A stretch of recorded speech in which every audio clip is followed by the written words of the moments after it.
Kani kadai kecing pentip ke bawah lingba naga Government of Meghalaya, Office of the District Mission Coordinator SSA, Sub Garo Hill, Bakmara. Lakot application ya baro ki bakwa pentip ya ka nego post ke blog resource person special educator bandar SSA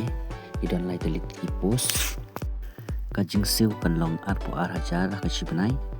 required qualification kandai graduate with B.Ed special lani B.Ed general with 2-year diploma. Kibakwa ban apply kila ban apply ha ka standard form ringkat bat baru khoj ki documents ki belabu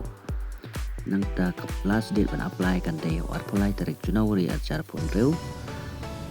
kapor ban long ka interview kandai khargoi tarik 9 February ajar pun reu hapo jongka office chamber of district school education officer DMC Bakmara.